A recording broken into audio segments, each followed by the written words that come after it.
बोलो श्री प्राणनाथ प्यारे की जय, सतगुरु महाराज की जय। 16 श्रृंगार ऐसे हम सतगुण गुण इतना भरें कि आत्मा जो है पूरा 16 श्रृंगार करके धैर्य, शील, संतोष पूरा संपन्न होकर के राजी महाराज को ही निहारते रहें। मैंने अन्य भी यह बात कही है कि भोजन बनाने के लिए बर्तन चाहिए, बर्तन को गर्म करना होगा, अग्नि बर्तन को गर्म करेगा, बर्तन पानी को गर्म करेगा। उस गर्म पानी में जब चावल डालते हैं तो भात बनता है। कितना अंतर रिलेटेड है। बर्तन अपने भोजन बनाने की प्रक्रिया में बर्तन को सट हटा दो और पानी डालो, तुम्हारा आग बुझ जाएगी, क्या बात बनेगा। बर्तन हटा दो, हाँ इमेजिनेशन, अग्नि भात पकाए, बेचारा पानी बुझा देगा, होता है कि नहीं। अब बर्तन भी हटाओ, पानी में हटाओ, चावल डालो, उसके बाद भोजन तो नहीं, ओम स्वाहा करके तुम्हारा कितना अंतर रिलेटेड है। देखो ना, बर्तन पानी ज़्यादा कम नहीं, फिर बराबर होना चाहिए। पानी कम हो गया तो भी जलेगा, पानी ज़्यादा हो तो भी खुले हो जाएगा, बात नहीं बनेगा। ऐसे ही राजी महाराज को उस मुलमिलावा, उस बुलबुलावनी का जब चिंतन आपका ध्यान चित्त होने जाता है ना, शरीर भी इतना जरूरी है कि शरीर के साथ लीलाएं हैं और शरीर के अंदर अहम चित्त बुद्धि सब लबालब प्रेम से भरा हुआ और एक दूसरे के पूरक होकर के सब राज्य। कुछ भी उस गुणांग इंद्रियों से जो भी कार्य होता है वो सब लीला ही लीला है। इस तरह से इस भाव दशा में अपने ध्यान से, अपने चिंतन से, अपने चितवनी से जो है बुलबुलावनी शब्द आया है। और जब हम उस रंगमहल के उस स्पॉट में जब हम डूब जाते हैं, छोटा सा स्पॉट है रंगम 25 पक्ष के बीच में, लेकिन अब इसको हम इतना विस्तार करें कि पूरा परमधाम के किसी भी कोने में जाइए, किसी भी दिशा में जाइए, भूलभुलावनी भूलभुलावनी भूलभुलावनी। पुखराज में तो कितने, मानिकपाड़ा में कितने, जितने भी स्पॉट है, पेड़ पौधे नदी नाला, जहाँ भी जाएं आप राज्य को ही रिफ्लेक्शन दिखता है और एक सखी दूसरे सखों की रिफ्लेक्शन देखते हैं। तो संसार में भी जब एक बार नारायण का दर्शन हुआ करके लोगों ने, उसके बाद तो पेड़ में भी नारायण देखा, पानी में भी नारायण देखा, इवन बिजली का स्विच ऑन ऑफ करते समय लोग नारायण नारायण करके स्विच ऑफ करते हैं, ऑन करते हैं। कहने का मतलब जड़ में, चेतन में नारायण नारायण बोलने वाले, भगवान भगवान बोलने वाले ऐसे भक्त हुए तो कहाँ कठिन है।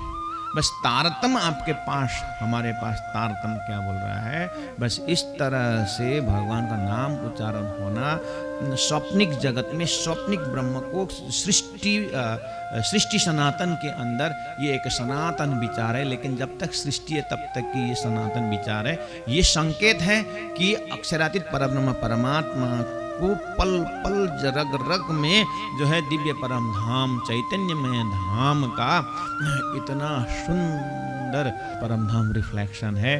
जहाँ जाओ सुंदर साथ जी, जहाँ अपने परात्म स्वरूप लेके जाइए, वो चिंतन ऐसा हो जाता है कि सब भूलभुलावनी, यानी एक आपस में प्रेम। तो प्रणद ने थोड़ा सा संकेत किया उसके लिए कि आकार तो भले पश्यो था, पन पश्यो मंजिए तेज, बाहर का शरीर ही नहीं, शरीर के अंदर जो चैतन्य स्वरूप संसार में और परम धाम में तो एक एक स्वरूप जो है चैतन्य स्वरूप। चैतन्य स्वरूप आप किस तरह से अनुभव करते हैं? थोड़ा सा आपको परम धाम में राजी महाराज ने वस्त्र पहने हुए हैं और वस्त्र राजी के चैतन्य स्वरूप से ऐसे, मतलब शरीर को इतना आनंद और इतनी सेवा उस वस्त्र से, उस आभूषण से, कि राजी महाराज के बाजूबंद और जो भी हम उनके श्रृंगार को देखते हैं कि अंग में ही सटा हुआ, हालांकि अंग में सटा हुआ नहीं है, लेकिन सटा हुआ दिखाई देता है, क्योंकि वो चैतन्य सेवा है। लेकिन इतनी सारी आभूषण है, राजीव श्यामा जी 12,000 परमात्मा, वो सामग्रियां जो देख करके आनंद का, प्रेम का, लज्जत का उसका स्वाद बढ़ता है। संसार में लोग आभूषण पहन करके खुशी तो व्यक्त करते हैं, तो है तो लक्षण, पूरा श्रृंगार करके लोग आनंद से तो रहते हैं ना। बस वो संपूर्ण 16 श्रृंगार करके आप सो जाइए तो नींद आती है। बस यहीं पर खतरा है, वो फिर सब उतारना पड़ता है, नहीं तो यूं कंग रंग रंग कंग रंग और यहाँ झालंग झुकलूंग ये सब करके सो तो नींद आती है। फिर समय आता है सब उतार करके खाली होकर के भी सोना पड़ता है।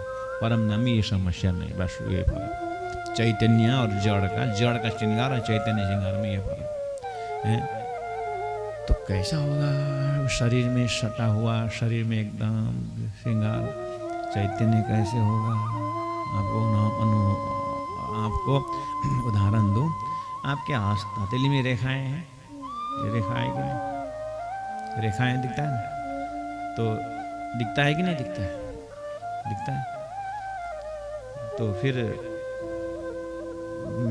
इसको अलग करो, तो ये रेखाएं अलग करो, यही सटा हुआ बोलूं तो दिखता है, दिखता है तो निकालो, निकलता है, क्योंकि ये शरीर से, शरीर के इसमें डिजाइन है, निकाल नहीं सकते ना। तो ऐसा करोगे धीरे से, हमारे तो अब क्या उदाहरण दूसरा है ही नहीं, तो कहाँ तक तो थोड़ा सा ये स्पर्श होता है, यहाँ रेखाएं थोड़ा सा स्पर्श। इसका मतलब तो अब क्या सोते समय आप घोर में ये रेखा सब निकाल के सोते हो? इसके साथ ही सोते हैं तो आपको अनइजीनेस होता है? अनइजीनेस नहीं होता है ना। हो जो ये रेखा है, क्योंकि ये चेतन से स्पर्श है, शरीर भी चेतन है, तो ये कम से कम चेतन थोड़ा भाष है, इसलिए अनइजीनेस फीलिंग नहीं होता है। दिव्य परम धाम में संपूर्ण श्रृंगार हार जितने भी है, जो भी काबी कड़ला जितनी भी है श्रृंगार चैतन्य है, वो इतनी सुंदर, इतनी अच्छी तरह से नींद यानी आराम चैतन्य आनंद देता है, कुछ अनइजीनेस फीलिंग होता ही नहीं, चैतन्य का एक्सप्रेशन। तो सोलीला द्वैत है, संपूर्ण सामग्री होते हुए भी कभी उतरना, फेंकना, बदलना ऐसा नहीं है, ये चैतन्य स्वरूप है। थोड़ा थोड़ा संसार में रिफ्लेक्शन होने के कारण आया है, लोग इस तरह से श्रृंगार करके, अच्छी बात है श्रृंगार करना, लेकिन श्रृंगार किया किया किया वो टेम्परेरी होता है ना, ये गुण है, टेम्परेरी गुण है, क्षणिकता गुण है संसार। नहीं तो एक बार तो हिलाता है संसार का श्रृंगार है, ध्यान तो खींचता है एक बार तो। कहीं फुलबारी में जाओ, चंडीगढ़ के रोज गार्डन में जाओ, इतनी वैरायटी का रोज गुलाब है कि सब बढ़िया है, देख लिया बहुत अच्छा। लेकिन हम इतने होश में होते हैं, एकदम सुंदर खिला हुआ फूल, लेकिन मुरझाना गुण इसके पीछे लटका हुआ है।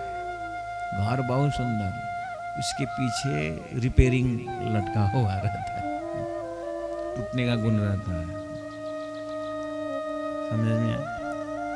इतनी अच्छा शरीर है, कितने को तो पता नहीं, चेहरा भी परमात्मा ने फुर्सत में बनाया हुआ जैसा लगता है, इतना अट्रैक्टिव चेहरा है, बहुत सुंदर है, बहुत सुंदर चेहरा, लेकिन उसके पीछे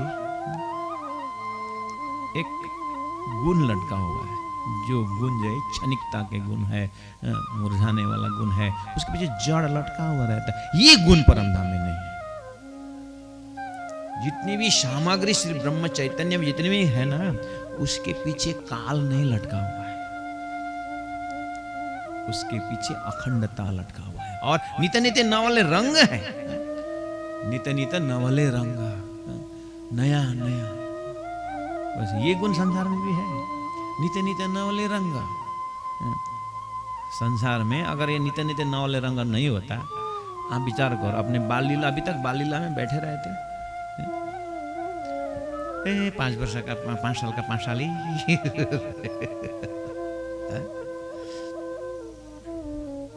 5 साल का 6 साल नहीं चाहते हो, 6 साल का 7 साल नहीं चाहते हो। नित्य नित्य नौले रंग, आपके घर के सोफा तो बदलते रहते हो, नित्य नित्य नौले रंग चाहते हो। घर के सोफा बदलते हो, पर्दा बदलते हो, तो नित्य नित्य नौले नहीं ढूंढ रहे हैं।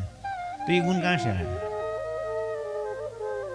ये परमधाम का चैतन्य गुण है महाराज, ये ब्राह्मी गुण है, नित्य नित्य नौले रंग है। बस यहाँ बस इतना है कि बस चेंज करते करते बदलते बदलते जिंदगी बदल जाती है। उसके पीछे क्षणिकता गुण लटका हुआ है, नहीं तो ये बदलना चाहते हैं। रिश्ते बदलते हैं, घर बदलते हैं, बदलना बहुत, लोग बदलते रहते हैं, बदलते फिर भी परेशान हैं। परेशान इसलिए तो बदलते हैं, रिश्ते बदलते हैं, रिवाज बदलते हैं, ये बदलते हैं, वो बदलते हैं, लेकिन खुद को नहीं बदलते। जिस दिन खुद को बदलना आए ना, फिर तो आनंद है आनंद। इसीलिए शायर कहता है, गाबिल यही भूल करता रहा क्या, धूल तो चेहरा में थी, लेकिन आईना बदलता रहा, आईना बदलता रहा।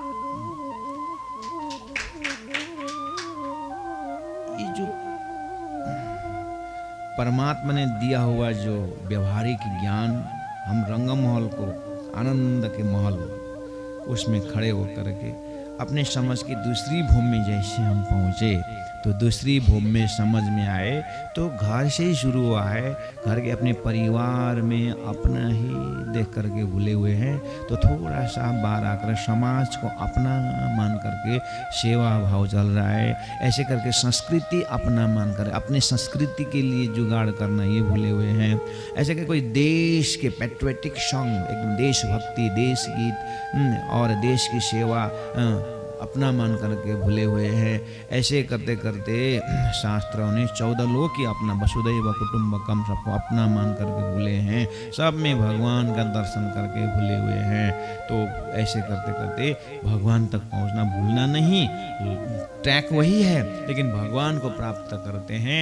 इसी को तारतम्य ने पूरा सृष्टि में क्षर पुरुष व्यापक दर्शन करो, अक्षरधाम का बेहद भूमि में अक्षर ब्रह्म के चिंतन व्यापक, और सबके अंतिम में परमात्मा श्री राज जी का हुक्म व्यापक, सबके अंदर हुक्म को दर्शन करते हुए अक्षरातीत परब्रह्म परमात्मा अपने परात्म शरीर में जैसे उठे, तो दिव्य परम धाम में राज जी की दर्शन इर्द गिर्द राज जी को देख करके और परम धाम में भूलना, ये छोटा रूप में रंगमहल के वहाँ पर दूसरी भूमि के दर्शन करते हुए उसको विस्तार से हम 25 पक्ष परम धाम में श्री राज जी को व्यापकता चैतन्य स्वरूप को दर्शन करना। उसके बाद तो जितने टकराओ, बड़े वन में टकराओ और या पुखराज में टकराओ, कहीं भी आपको आनंद ही आनंद आता है। मैंने कहा, इसको उदाहरण दिया था छोटा रूप में कि सरकारी बस में टकराओ तो गुस्सा आता है, अपने प्राइवेट बस में टकराओ तो आनंद आता है, क्योंकि वो अपनापन है। तो महापुरुष होते अपनापन में तो जा करके कोई दुश्मन भी अगर उस संत को, एक संत गंगा स्नान करते हुए गली से निकल रहा था, बनारस की गली में, ऊपर से किसी बदमाश ने पूरा गंदा पानी फेंक देता है, ऊपर देखते भी नहीं है ये, फिर गंगा स्नान को चले जाते हैं, फिर आते हैं, फिर गंगा स्नान को चले जाते हैं। ऐसे ही महिला 108 बार ऐसा गंदा पानी फेंक दिया।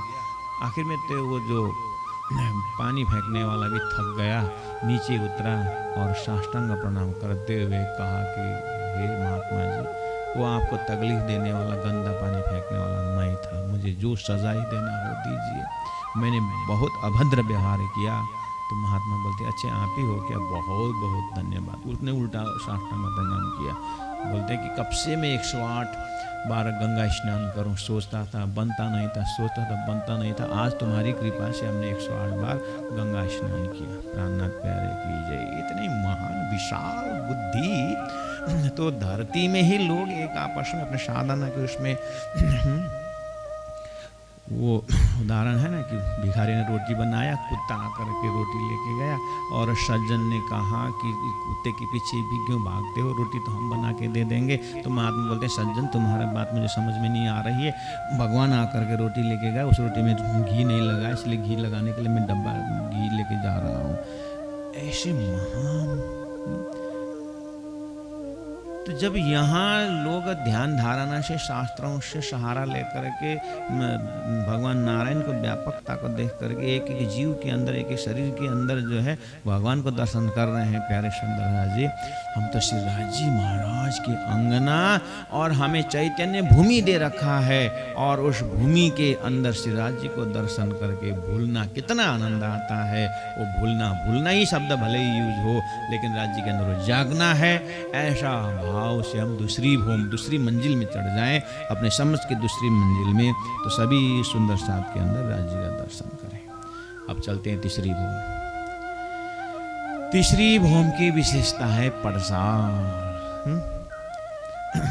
तो तीसरी भूमि में आप जैसे ही पहुंच जाएंगे, तीसरी भूमि के जहाँ आप रसोई का चौक जो है, रसोई के चौक से आपने सीढ़ी लगाए तो दूसरी भूमि में गए, उस सीढ़ी से जाकर के आप तीसरी भूमि में पहुंचेंगे। तो तीसरी भूमि में जैसे ही पहुंचेंगे तो तीसरी भूमि के पूर्व तरफ जो है वह 3 सीढ़ी ऊंचा उठना, 3 सीढ़ी ऊंचा, उसके बाद पड़साल, जो डिजाइनिंग जो आपके हृदय में है तीसरी भूमि के लिए इतना है कि तीसरी भूमि की जमीन से 3 सीढ़ी ऊपर उठना है। एक तो तीसरी भूमि पहुंचना है, उसके बाद तीसरी भूमि के सीढ़ी से भी, तीसरी भूमि की जमीन से भी 3 सीढ़ी पूर्व तरफ मोड़ करके 3 सीढ़ी चढ़ना है। वहाँ पड़साल का जगह आपको दर्शन होगा। पड़साल में जैसे पूर्व तरफ आए, प्रथम भूमि के सीधा दरवाजा के सीधा ऊपर तीसरी भूमि का ध्यान करो, और वहाँ से आप पूर्व तरफ नजरा करोगे तो 7 घाट, पेड़ पौधे, और सामने में अक्षरधाम, जमुना, और जमुना के पानी का चिंतन, और जमुना के उस पार अक्षरधाम तरफ के 7 घाट, और पुखराज के अक्षरधाम के पीछे तरफ जबरों की नहर। ऐसे पूरा पूर्व की नज़ारा आपको पड़साल से दिखाई देती है। पूर्व तरफ सब देखते हुए भी पूर्व के पड़साल के मेन जो है आनंद का है चांदनी चौक में पशु पंक्षी की नजरा, पशु पंक्षी का दर्शन, और सब जो है श्री राज जी महाराज को दर्शन करने के लिए तीसरी भूमि में श्री राज जी को दर्शन करने के लिए जितने भी जानवर हैं, जितने भी प्राणी हैं, पशु पंक्षी जितने भी हैं, श्री राज जी को दर्शन करने के लिए तैयार है। और इसी भूमि में अक्षर ब्रह्म भी श्री राज जी को दर्शन करने जाते हैं, और ब्रह्म आत्माओं ने भी तीसरी भूमि से अक्षर ब्रह्म को देखा है, और एक आपस में देखने की लीला भी तीसरी भूमि में ही हुई है। और ये पड़साल का ही आनंद है। और पड़साल तो तीसरी भूमि के अष्टप्रहर लीला में सुबह 6 बजे से यहाँ लीला प्रारंभ होती है। तीसरी भूमि के पड़साल में 11 भी यहीं बज जाते हैं, और भोजन लीला भी यहीं होती है। उसके बाद राज जी के भोजन के पश्चात 12 बजे से 3 बजे तक आराम लीला भी यहीं होती है। बहुत लंबा समय तक तीसरी भूमि के पड़साल में है सुंदर साथी। तो ये जो अष्टप्रहर लीला के अंदर ये स्पॉट है, और इतना स्पॉट देखने के बाद सदगुरु देवचंद्र जी महाराज सुंदर साथ को दिव्य परम धाम को वर्णन करते हुए तो इन भूमों का वर्णन करते हैं। तो हम इसमें से एक बातुनी, एक व्यवहार में हम किस तरह से अपनी समझ की तीसरी मंजिल तक पहुँचे। अभी हमने दूसरी मंजिल का दर्शन किया अपनी समझ की, और हम तीसरी मंजिल के समझ में हम चढ़ें, हम ऊपर जाएं। तो एक तो सुंदर साथ जी प्रथम द्वितीय तृतीय शब्द आते ही हम अपने समझ को जो है सतगुण रजगुण तमोगुण, तो हमें तमोगुण रजगुण सतगुण हमारे अंदर में है, इस तीनों गुणों को पार करना भी एक भाव दिखता है। और तीसरी भूमि की मंजिल से भी 3 सीढ़ी और उठना है। कहने का मतलब एक में 3-3 गुण है और हर में एक में 3-3 गुण समाया हुआ है। जैसे 108 पक्ष के जब हिसाब किताब में भी इस तरह से चिंतन को ऊपर उठाने की बात है। और शरीर में जो योगाभ्यास करने वालों को भी जो चक्र जगाते समय भी एक एक चक्र जगाते हैं, ऐसे बहुत सारे सिस्टम है। परमधाम के आनंदमय भूमि में इन सभी से ऊपर उठ करके आप जैसे परसाल में पहुंचते हैं तो सामने में चांदनी चौक में आपको पशु पंक्षी जानवर को आप दर्शन देते हैं और जानवर भी जो है प्राणी भी जो है राजी महाराज का दर्शन करते हैं। अब आइए इसमें तीसरी मंजिल की क्या रहस्य है। जब आपने दूसरी भूमि में ही एक आपस में देख करके टकराने का जो एक स्वभाव था उसको अब और विकसित होकर के तीसरी भूमि में तो पेड़ पौधे प्राणी सब में आपने श्री राजी महाराज का दर्शन किया। अब क्या होता है कि जब आपके हृदय में प्राणियों के प्रति जब इस तरह से दया प्रेम का दर्शन करते हैं ना, प्राणी भी आपको दर्शन करने के लिए लालायित रहते, उत्साहित रहते। हमें याद है गुरु मंगलदास जी के आश्रम में भी गौशाला थी और गुरु महाराज जब आश्रम में गुरु जी करते तो कुछ नहीं ना, गौशाला में दाना देना ये देना वो देना तो गुरु जी नहीं करते थे ना, वहाँ तो सेवा दूसरे ही थे ना। लेकिन गुरु महाराज जब वहाँ जाते थे गौशाला में ऐसे परिक्रमा करने को देखने को जाते थे तो गौ घास छोड़ कर के गुरु जी के पास आते, जबकि घास तो गौ का जब घास खाने को मिला तो गौ किसको देखेगी, देखेगी किसी को। उनका मनपसंद घास जो खुराक मिल गया वो क्यों देखेगा इधर उधर। लेकिन जैसे गुरु जी जाते थे ना तो गुरु जी का वो जामा गुरु जी का जो वस्त्र वहाँ पर देखते ही गौ मुंह में घास लेकर के गुरु जी की तरफ दौड़ दौड़ के आते। वहीं पर हजारों लोग आना जाना, किसी को कोई मतलब नहीं। और गुरु जी भी मैंने बोला ना, कोई ऐसे घास लेके पूरा गोबर उठाना ये तो नहीं करते हैं ना। गुरु जी तो जस्ट परिभ्रमण करते हैं, दर्शन देने जाते हैं। लेकिन गौ का ऐसा भाव था और करते करते जैसे गुरु जी का धाम गमन की जैसी आवाजें हुई तो सब गौशाला गौ चिल्लाना और सब गौ रोने लगे थे। ये मेरे आंखों देखी हाल की बात कर रहा हूँ। कहने का मतलब है कि धर्मदास जी महाराज नौतनपुरी वो गौ से इतने प्रेम रखते थे कि उस समय तो गौ एकदम नौतनपुरी के वहीं बगल में ही था। तो भले जैसे बीमार हो जैसे भी एक बार गौशाला में सबको नाम से बुलाते बुलाते। तो एक एक उदाहरण ये अपना संत ऐसे संसार में इतने महंत संत महंत हैं संसार में कि प्राणियों से प्रेम करने वाले कितने जो कोई संत बाहर निकलते हैं तो पूरा प्राणी उनके पीछे आगे पीछे चलने वाले। ऐसे भी आज भी कितने आप देखते हैं बड़े बड़े शेर भालू बाघ भी जो है कैसे कैसे त्यागी सन्यासी के आगे पीछे घूमते हुए ऐसा दिखाई देता है।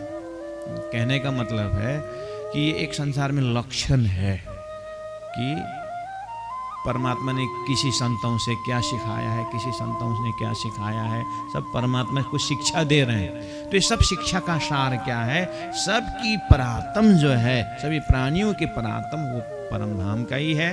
और सब इस तरह से अक्षर के खेल से अक्षर सत्य के अंश है, उसी सत्य के अंशों का रिफ्लेक्शन होने के कारण ये संसार में छोटे छोटे रूप में परमात्मा के रिफ्लेक्शन से प्राणी और जो है संत महात्मा जो है एक थोड़ा सा छोटी छोटी लीलाएं यहाँ दिखाई देती है। प्राणी से प्यार प्रेम दिखता है यहाँ पर। बस इतना ही है कि ठीक है वो शेर के साथ पूरा आलिंगन करके बैठे हुए संत मानते हैं यहाँ पर। उनको खिलाए बिना ये नहीं खाते हैं। कोई ऐसा भी है कि रोज इस दरवाजा से मेरे सेठ जी या मेरे मालिक निकलते हैं, आज नहीं निकला करके कुत्ता दिन भर 3 दिन 4 दिन कुत्ता वहाँ बैठा हुआ है। ऐसे ऐसे पालतू जानवर कुत्ता की कहानी हमें दिखता है। तो अभाग्यवश क्या हुआ, वो सेठ जी गुजर गए, उनको दूसरे दरवाजे से उनको लाश निकाला गया और कुत्ता यहाँ पर बैठा हुआ है। सेठ जी नहीं निकले, मेरे मालिक नहीं निकले, कुत्ता वहीं बैठे बैठे मरा हुआ, ऐसे कुत्ता भी है। कहने का मतलब प्राणियों के साथ अपनापन है। ये कहाँ की मंजिल याद करा रही है, अपने समझ में जो है, अपने समझ की ये तीसरी मंजिल है। पेड़ पौधे भी, जिनके पौधे को जाकर के आप उससे डेली उससे बात करो, पौधे से बात करो, उसको प्यार करो, उसको स्पर्श करो, तो पेड़ भी हरा भरा हो जाता है।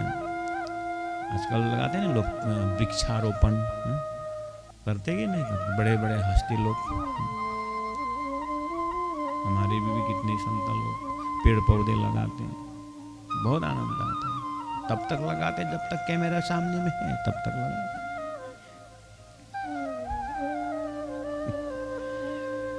बड़ा बड़ा कैमरा सामने में होता है करके, एक हाथ में पेड़ है, एक हाथ पेड़, पता नहीं पेड़ भी क्या है, ये तो याद भी नहीं होगा शायद पेड़ क्या, लेकिन क्लिक बस पेड़ अब ये लगा, ये मरा, ये जिंदा है, पानी डाला नहीं डाला कोई मतलब नहीं है, गया एक बार पेपर में आ गया तो हो गया, पेड़ लग गया महाराज।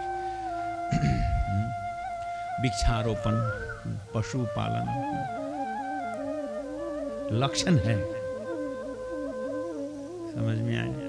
तो ये तीसरी भूमि से आप पूर्व तरफ दर्शन करोगे तो 7 घाट के पेड़ पौधे सब आपको दर्शन करें। छोटा सा लक्षण है ये। इसको बृहत रूप जो है 25 पक्ष परमधाम में श्री राज जी महाराज के परमधाम में महामती प्राण जी इतना सुंदर 25 पक्ष परमधाम की व्याख्या की है कि हम समझ की तीसरी मंजिल तक पहुंचने की कोशिश करें। और तीसरी मंजिल में जैसे हमारा समझ यहीं पर अपने ही घर से शुरू करिए। अभी ये चीज़ तीसरी मंजिल क्या है कि अपने घर के जो पालतू जानवर हैं, बिल्ली होंगे, कुत्ते होंगे, क्या क्या हमने रखे हैं, कम से कम उसमें उनका तो प्यार करना शुरू करो।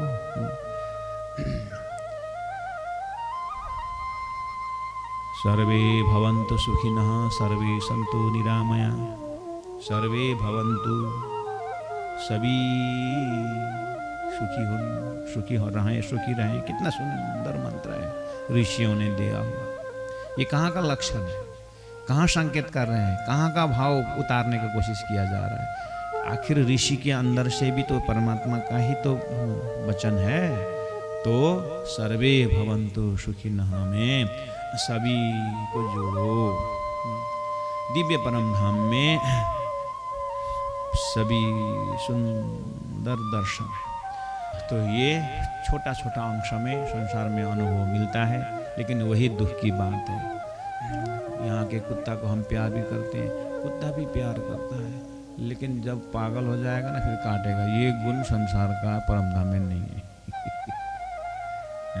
यहाँ का शेर को आलिंगन कर बैठो, नो डाउट, पता नहीं कब खाएगा, क्योंकि खाया हुआ रिकॉर्ड भी है। बोलो श्री प्राणनाथ प्यारे की जय, सतगुरु महाराज की जय।